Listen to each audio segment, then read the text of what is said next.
Hey everyone, it's Jaeyoung here, and today I want to talk about the change to how Armour functions in the upcoming patch 1.32 that's currently on the PTR. For those out of the loop, the maximum damage reduction of Armour has been nerfed from a max of 5 damage down to 3. If you were unaware, how Armour currently functions is that it reduces all instances of damage received by 5 if the damage is more than 10. For example, a primary fire shot from McCree would have its damage reduced from 70 down to 65. However, if the damage is less than 10, it instead halves it. For example, a primary fire shot from Sombra would have its max damage reduced from 8 down to 4. So it's apparent that Armour is highly effective against heroes that deal their damage through multiple shots or instances over time, rather than heroes who deal burst damage in a single shot or instance. So in patch 1.32, the Armour change nerfs its effectiveness, with it now reducing incoming damage by 3 if it's more than 6 damage, while still halving it if it's less than 6. So let's take a look at a few heroes that are going to benefit the most from this Armour nerf. Note that when I'm referring to the version of the Armour currently on the PTR, I will sometimes use the term nerfed Armour to avoid any confusion. So Soldier 76 is the first one that comes to mind, and it doesn't hurt that he's literally mentioned in the patch notes as one of the heroes who greatly benefits from this change. His heavy pulse rifle deals a maximum of 19 damage a shot, which used to be reduced heavily down to 14 by Armour. This change now allows him to deal 16 damage a shot instead against nerfed Armour, which is a damage increase of about 15%. Arisa is another hero that sees a good amount of benefit against nerfed Armour as well. While the nerf does weaken her own armor protection, she also does far better as well, with her primary fire damage instead being reduced from 11 damage a shot down to 8 damage against nerfed Armour, as opposed to being reduced down to 6 damage. This is about a 33% increase in damage. Sombra also makes the list, with the maximum damage of her machine pistol shot being reduced from 8 to 5 damage, as opposed to being halved down to 4 damage. This change gives her a decent 25% increase in maximum damage against nerfed Armour. So these are pretty basic and easy to understand changes, but it gets a bit more interesting now. Let's take a look at heroes with shotgun weapons. While shotguns do a lot of burst damage, the nature in which the damage is delivered in the form of multiple pellets does heavily reduce their effectiveness against Armour. Let's take a look at Reaper. So his Hellfire shotguns do a maximum of 140 damage per shot distributed across 20 shotgun pellets, each dealing 7 damage. With the current version of Armour on the live servers, his damage effectiveness against it is basically cut in half. For a hero traditionally being pushed as a tank buster, being half as effective against Armour is a huge sore spot when going up against tanks. Nerfed Armour allows him to more effectively shred armor off of tanks, with each pellet doing 4 damage instead of 3.5.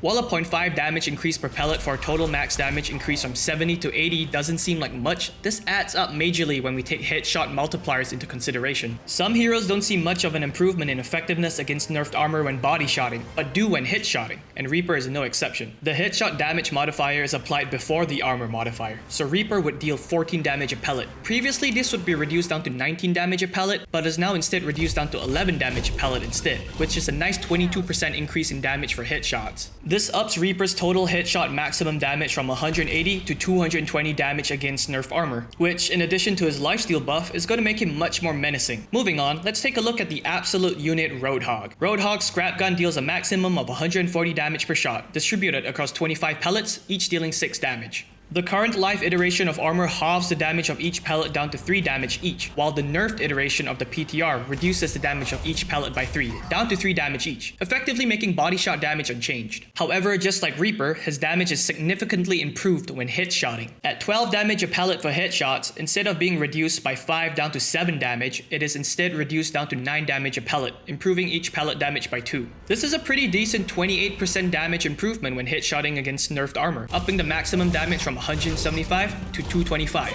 and such really makes him much deadlier when landing a successful hook onto an armored target. Moving on from shotguns, Tracer is another hero similar to Roadhog in that her maximum damage when body shotting remains unchanged by the armor nerf. Her pulse pistols blast out a total of 240 damage per clip distributed across 40 bullets, each dealing 6 damage, so there isn't a change in damage when body shotting. But just like Roadhog, when we take the headshot modifier into consideration at 12 damage a bullet, against nerf Armour she deals 9 damage a bullet instead of the current 7. This is also a 28% improvement, upping the potential max damage of her clip from 280 to 360 damage. And finally, Hammond also receives a substantial buff against nerfed Armour when headshotting. With each shot from his quad cannons dealing 10 damage a headshot, he ends up with a nice 7 damage a shot as opposed to 5. That's a whopping 40% increase in damage when headshotting against Armour, which is going to make him much more scary and engager. So do keep in mind though that the total potential damage by these heroes is of course going to change as their target's armor is stripped away, exposing them to the true damage potential of the hero. And yes, every other hero does experience a certain degree of a buff against nerfed armor. I'm just merely covering a few significant ones that I feel are worth bringing up. And while I haven't done the math myself yet, but when coupled with damage modifiers, there's a decent chance for a shift in damage breakpoints for these heroes, reducing their respective TTKs. This change will be super interesting to see if it makes it to the live servers, and let's be honest, most things on the PTR do make it to live anyway. Anyway, thanks everyone for watching, and take care.